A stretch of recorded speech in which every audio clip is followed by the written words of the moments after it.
በስመ አብ ወወልድ ወመንፈስ ቅዱስ አሐዱ አምላክ አሜን። አምላካችን እግዚአብሔር ለዚህ ቀን ስላደረስከን እናመሰግናለን። ክብርና ምስጋና ላንተ ይሁን። የተከበራችሁ ኦርቶዶክሳውያን በሙሉ እንኳን ለጌታችን ለመድኃኒታችን ኢየሱስ ክርስቶስ የዕርገት በዓል ዋዜማ 2018 ዓመተ ምህረት አደረሰን አደረሳችሁ። አሁን የምንገኘው በመሪ ምስራቀ ፀሐይ ቅድስት ሥላሴ አዲስ በሚሰራው ህንጻ ቤተክርስቲያን ላይ ነው የምንገኘው። አንድ 3-4 ቀን በፊት በውጭ በኩል ያለውን አሳይቻችሁ እንደነበረ ይታወቃል። ለ3 ዓመታት ያህል ስንገነባው የነበረው ህንጻ የግድግዳ ስራ ጨርሰን እንጨቱ ተፈቶ እንዳሳየናችሁ ታስታውሳላችሁ።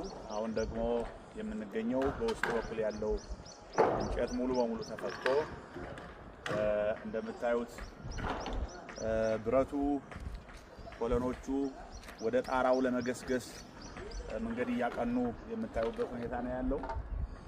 እንግዲህ እዚህ ላይ አሁን የቆምኩት ገተር ይባላል። ይሄ የምታዩት መሬቱ ገተር ነው። ይሄኛው ገተር ከበር ይባላል። የውጭ የግድግዳው መጨረሻ ነው። እንግዲህ ጣራው የሚነሳው እዚህ ብረት ላይ ነው።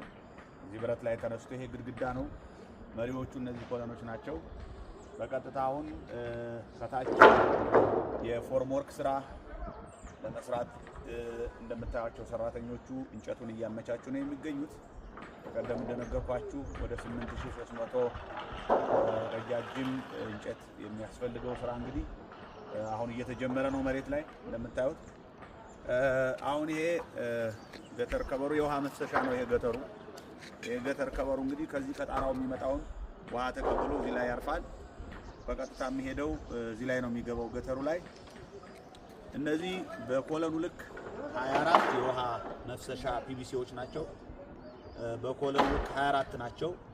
በቀጥታ ውሃው እየተመላለሰ በሚያገኘው ፒቪሲ ውስጥ ነው የሚገባው።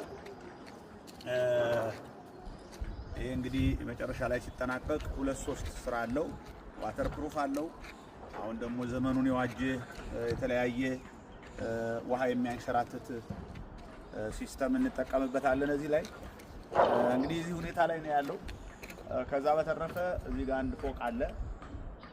እዛ መሀል ላይ በምዕራቡ በኩል አንድ ፎቅ አለ።